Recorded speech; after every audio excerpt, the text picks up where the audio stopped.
بسم اللہ الرحمن الرحیم۔ دعاؤں کی قبولیت کے سنہرے واقعات، سبق نمبر 60۔ عاصم بن ثابت رضی اللہ عنہ کی دعا۔ سیدنا ابو ہریرہ رضی اللہ عنہ بیان کرتے ہیں کہ نبی صلی اللہ علیہ وسلم نے ایک دفعہ عاصم بن ثابت رضی اللہ عنہ کی کمان میں ایک جنگی مہم جاسوسی کے لیے روانہ فرمائی۔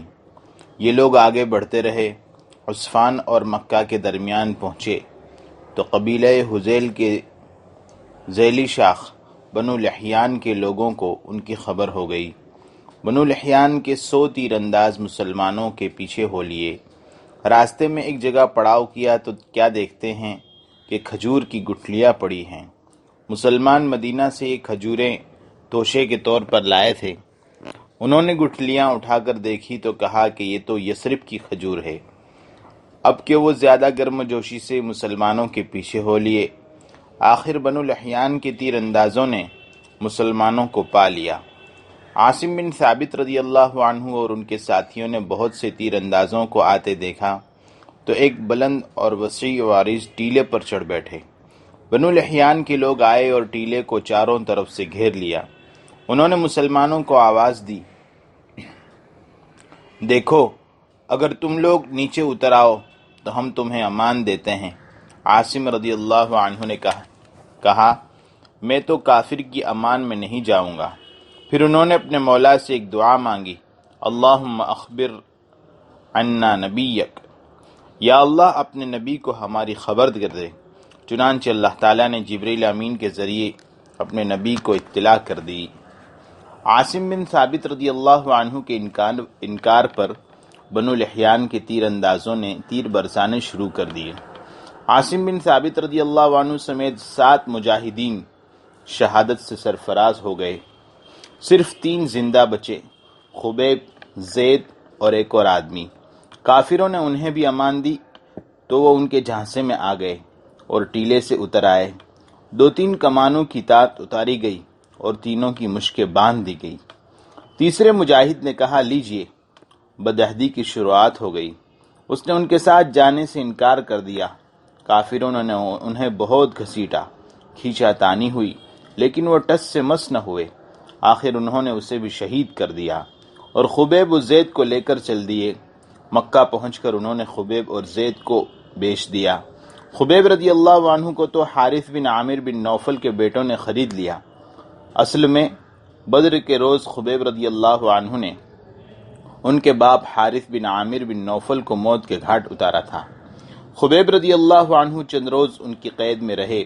جس روز انہوں نے خبیب رضی اللہ عنہ کو قتل کرنے کا ارادہ کیا، خبیب نے زیر ناف بالوں کی صفائی کے لیے حارث کی بیٹی سے استرا مانگا۔ وہ خود بتاتی ہے کہ میں نے خبیب کو استرا دے دیا اور خود کسی کام میں مشغول ہو گئی۔ اتنے میں میرا دودھ پیتا بچہ رینگتا ہوا اس کے پاس چلا گیا۔ خبیب رضی اللہ عنہ نے بچے کو اٹھایا اور گود میں بٹھا لیا۔ میری تو جان ہی نکل گئی، میں بچے کو چھڑانے دوڑی۔ خبیب نے کہا، تم سمجھتی ہو میں بچے کو مار ڈالوں گا؟ انشاءاللہ میں ایسا ہرگز نہیں کروں گا۔ حارث کی وہ بیٹی کہتی ہے، خبیب سے اچھا قیدی میں نے کبھی نہیں دیکھا۔ میں نے کئی بار دیکھا کہ اس کے سامنے انگور کے گچھے رکھے ہیں اور وہ انگور توڑ توڑ کر مزے سے کھا رہا ہے، جبکہ ان دنوں مکہ میں یہ پھل نہیں ملتا تھا۔ پھر اس کے پیروں میں تو بیڑیاں پڑی تھی۔ دراصل وہ اللہ کا عطا کیا ہوا رزق تھا۔ آخر ایک روز حارث بن عامر بن نوفل کے بیٹے خبیب کو قتل کرنے کے لیے اسے حرم کی حدود سے باہر لے گئے۔ خبیب نے کہا، مجھے 2 رکعت نماز ادا کر لینے دو۔ نماز سے فارغ ہو کر کہنے لگے، اگر تم یہ نہ کہتے کہ مجھ پر موت کا ڈر طاری ہے تو میں اپنی نماز کو لمبی کر دیتا۔ خبیب رضی اللہ عنہ ہی وہ پہلے شخص ہیں جنہوں نے قتل ہونے سے پہلے 2 رکعت نماز پڑھنے کی سنت جاری کی۔ پھر انہوں نے دعا فرمائی، یا اللہ ان سب کو شمار کر لے، اور یہ شعر پڑھنے لگے، ما ان ابالی حین اقتل مسلما علی ای شق کان للہ مصرعی وذلک فی ذات الالہ وان یشاء یبارک علی اوصال شلو ممزعی۔ قتل ہوتے وقت میں مسلمان ہوں تو مجھے کوئی پرواہ نہیں کہ اللہ تعالیٰ کی راہ میں مقتول ہو کر کس پہلو پر گرتا ہوں۔ یہ سب کچھ تو ذات باری کے لیے ہے، اور وہ چاہے تو بدن کے کٹے پھٹے ٹکڑوں پر بھی برکت نازل کر دے۔ اس کے بعد عقبہ بن حارث آگے بڑھا اور اس نے خبیب رضی اللہ عنہ کو شہید کر دیا۔ قریش نے عاصم بن ثابت رضی اللہ عنہ کا سر لانے کے لیے چند آدمی روانہ کیے تاکہ اس کی تشہیر کی جائے۔ عاصم رضی اللہ عنہ نے بھی بدر کے دن ان کے ایک سردار کو مار ڈالا تھا۔ اللہ تعالیٰ نے عاصم رضی اللہ عنہ کے جسم پر چھاتے کی طرح شہد کی مکھیوں کا جھنڈ بھیج دیا۔